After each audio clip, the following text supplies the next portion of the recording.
کہ میں تمام گناہوں کو معاف کر سکتا ہوں، تمام کے تمام گناہوں کو معاف کر سکتا ہوں، سوائے شرک کو معاف نہیں کروں گا۔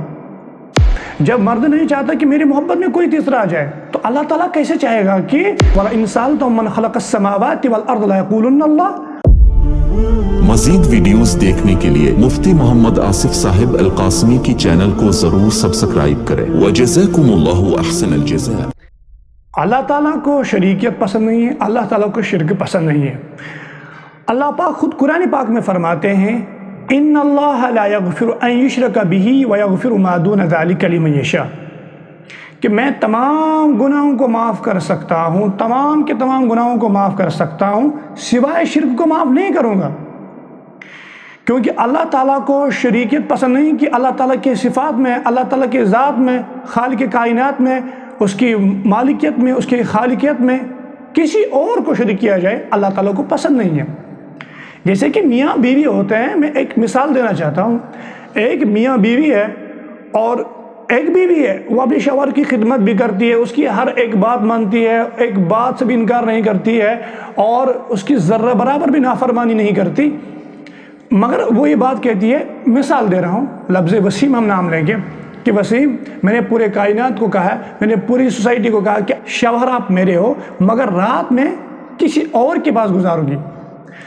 اب جو باخوددار مرد ہوگا وہ کہے گا بھائی یہ کیسے ممکن ہے، نکاح تو میرے ساتھ ہوا ہے اور آپ میری خدمت بھی کر رہے ہیں اور کہہ رہے ہیں کہ میں اپنی رات کسی اور کے پاس گزاروں۔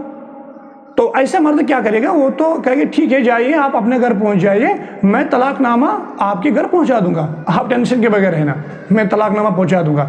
کیونکہ مرد نہیں چاہتا ہے کہ میری محبت میں کوئی تیسرا آ جائے۔ جب مرد نہیں، یہ تو دنیائی محبت ہے، جب مرد نہیں چاہتا کہ میری محبت میں کوئی تیسرا آ جائے تو اللہ تعالیٰ کیسے چاہے گا کہ معبود اور عابد کے درمیان تیسرا کہاں سے آ جائے؟ تو اللہ تعالیٰ کو کہاں برداشت ہوگا؟ یہ تو برداشت کے باہر بات ہے۔ تو جو کفار مکہ ہیں، مشرکین مکہ تو وہ کیا کہتے تھے؟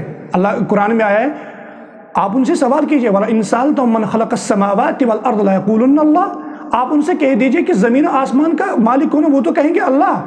تو پھر وہ کیسے مشرک ہوئے؟ وہ کہتے تھے کہ یہ جو 360 بت ہیں، یہ ان کو ہم اللہ تعالیٰ کی مددگار مانتے، اوپر ہم تو اللہ تو اوپر والے کو مانتے ہیں، ان کو تو اللہ تعالیٰ، ہم تو کہتے ہیں یہ تو پروردگار کی مددگار ہے، اور اس وجہ سے ہم ان کو مشرک کہتے ہیں۔ ہم کہتے ہیں تو بھائی آپ تو دین اسلام سے خارج ہو، آپ عابد اور معبود کے درمیان ولی کو لا رہے ہو، پیغمبر کو لا رہے ہو، صحابی کو لا رہے ہو، کسی کے نام پہ پتہ نہیں کیا کیا کر رہے ہو، آپ کہہ رہے ہو کہ کیا کہتے ہیں یہ شرک نہیں ہے؟ تو بھائی یہاں خود اللہ پاک کہتے ہیں کہ بھائی وہ تو مشرک ہیں، وہ تو مشرک ہیں، وہ کہہ رہے تھے کہ ہم اللہ تعالیٰ کے ساتھ ان بتوں کو پروردگار کا مددگار مانتے ہیں، یہ اس کی حلف کرتے ہیں، تو اس وجہ سے مشرک ہوئے وہ، اس وجہ سے وہ کافر ہوئے۔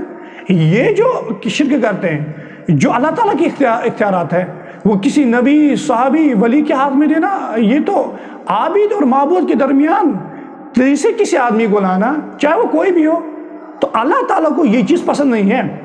جیسے باہمت باخوددار مرد اپنی محبت میں تیسرے آدمی کو آنے نہیں دیتا، قبول نہیں کرتا، شرکت کو پسند نہیں کرتا، جو پوری کائنات کا مالک ہے، جس نے ہمیں پیدا کیا، جو ہمیں کھلاتا ہے، پلاتا ہے، ہماری ہر ضرورت کو پورا کرتا ہے، وہ اپنے درمیان شرکت کو، شریکیت کو کیسے پسند کرے گا؟